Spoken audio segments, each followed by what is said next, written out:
Every October for the past 3 years, I've made the trip to Leavenworth, Washington and the canyons along Stevens Pass to shoot Kodak Ektar 100 during peak fall color. This year I went early, the first week of October, when the colors were just starting to turn. 2 days, a 3-year-old tradition, and one film stock to rule them all. This is Ektoberfest.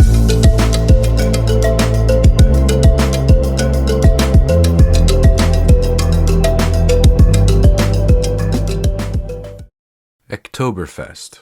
Or Ektoberfest. Look, I don't know. The point is that I love an Ektar portmanteau. So I decided to get Ektar... No, not that one.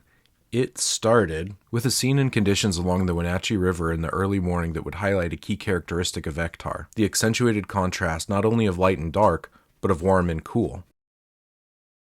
You'll have to take my word for it here to an extent, as not only was I getting warmed up for my first image after rolling out of bed at 4 a.m. and driving up the canyon, but I was clearly still getting the first functioning brain cells alert enough to include myself and the scene in the B-roll here, as both are mostly out of frame. But here's the image that I was framing up. Note the deep blue shadows like those of a slide film, very Ektachrome-esque, as well as the vibrant intense orange of the lit peak. Part of that intensity is the light itself, but Ektar amps each end of the warm-cold spectrum up. Whether for better or worse is a matter of preference and circumstance, but I kind of dig it for this.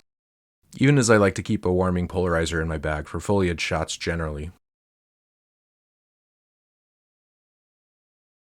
Okay, this is more like it. Look, B-roll where I'm actually in frame. I mean, pure cinema. Check out Paul Thomas Anderson over here. I wanted to photograph the scene just on the other side of the glacial blue Wenatchee River, where there was a good cross-section of colors above a fallen and weathered log, in contrast with the blue shadows and the granite rocks jutting out of the river.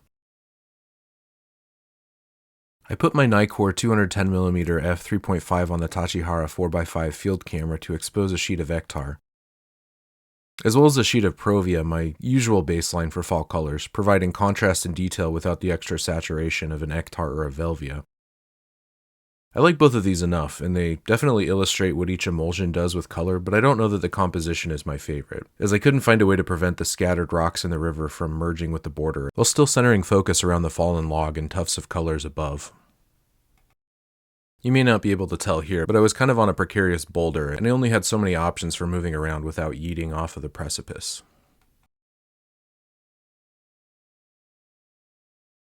The other thing that would prevent me from printing either of these is that there was a slight breeze, the sworn enemy of fall foliage on large format, which demands absolute stillness to capitalize on the immense detail the medium and scenes here offer. That is even more true of intimate close-up detail shots, which I had hoped to capture this morning, but with the breeze were unfortunately out of the question. So I just spent a little bit of time hiking the trails and enjoying the scenes before heading down the canyon for some very vital provisions at this incredibly well-situated alpine sweet shop before making the final push into the Bavarian-themed town of Leavenworth. Here's a moment of tranquility before a total kitsch overload.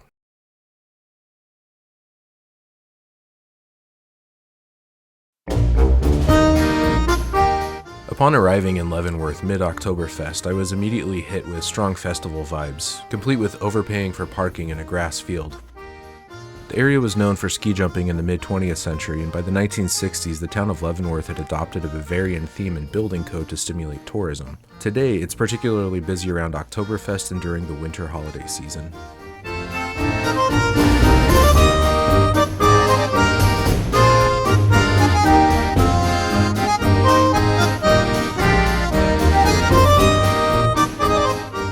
This is a good time to explain why I choose Ektar for these scenes every year. Like me, the concept is extremely basic. The color palette accentuates reds, yellows, and deep black, reminding me of the German flag, as well as the blues, reminding me of the Bavarian flag. All of these colors feature prominently in both fall and in Leavenworth itself during Oktoberfest.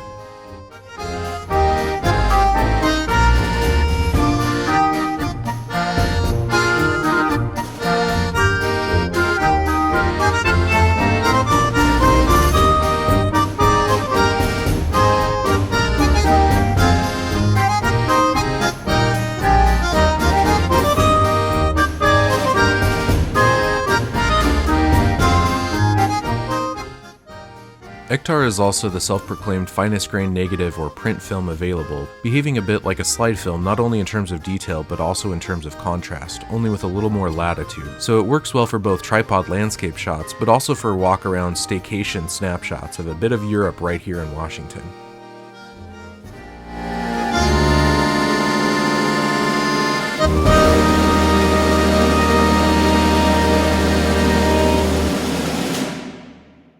To show you what I mean about contrast and detail without losing those walk-around travel snapshots, I took a few shots of Velvia that same morning in essentially the same light to compare. While you do get intense colors and contrast, the highlights and shadows can quickly become unrecoverable when beyond the range, and I say this as an avowed Velvia stan. With Ektar, you still have a little bit of wiggle room. Take, for example, this photo from the actual garden where they make sausage grow.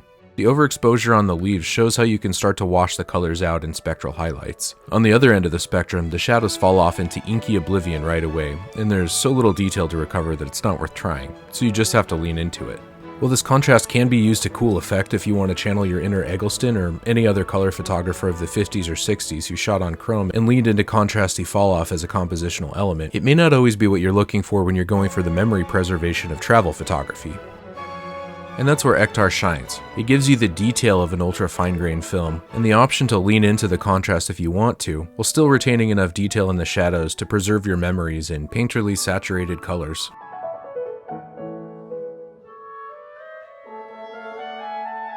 That said, by this time the midday light was starting to get a little too harsh even for Ektar, so I decided to just enjoy the rest of the morning walking around and exploring the Riverwalk and watching some runners participate in a marathon that was going on that day. I also checked in on my portfolio with Der Orakel von Omaha. Inspired by the elite athleticism of the marathon runners to do some carbo-loading myself, I considered stopping by the town's McDonald's, not pictured here because filming there is prohibited, für ein Großmarkt, but decided to push on to the town of Wenatchee, where I was still able to find some traditional fare from the Hamburg region, before I checked in at my motel so I could recharge myself and my camera before heading back out for the evening. When I did, I headed back up the canyon in hopes that the wind had died down, but it had not.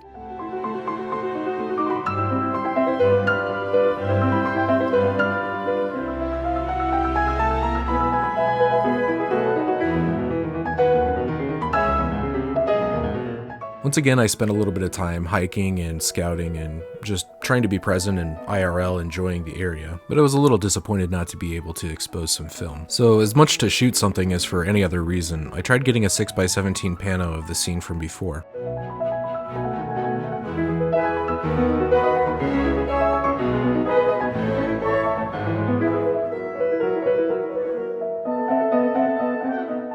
But I still ran up against similar compositional and motion blur gremlins. Still, check out that color. You can see why I dig Ektar, right? I mean, whether or not it's for you. Oh well, this happens in photography, and it was still a lovely evening out. No regrets. I decided to get up early the next morning to try to capture the morning light on the mountains behind the town of Leavenworth, and to take advantage of the blue hour tones and more liminal feel of a town that was collectively sleeping off the hangover of a previous night's Verstfest, full of signs of a festival but with almost no people actually out. I found a scene that combined all these elements nicely in a 6x17 panoramic frame. Okay, so the camera's set up with the 6x17 back. I've taken the first frame on Ektar. Now I'm just waiting to see how much light we can get on those mountains. I think that could be sweet in like a minute or two, so I'm going to keep watching that and then take this last frame on Ektar. And then that will be pretty much it for all of my Ektar, and I think the last of Ektoberfest. It's been a good one. See you on the other side. I like that we have both the warm, cool contrast in the palette between the shadows of the town and the warm light bathing the distant mountains, and also that there are no people, but there are scattered bins and a boarded up building entrance to suggest that the town is currently in a refractory period between sessions of going a bit too hard.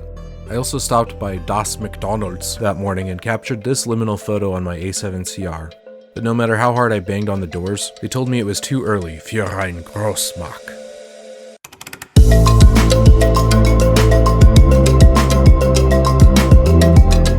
I actually went back to the canyon a week later with Gold 200. Even though the colors in the scene itself had evolved in that week to be more vibrant, to my eye, they didn't quite pop the same, particularly the reds. I even tried to add an Ektar-esque color grade.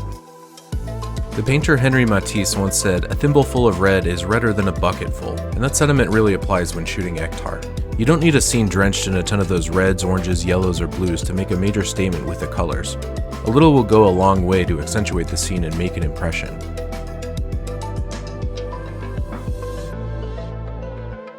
What do you think?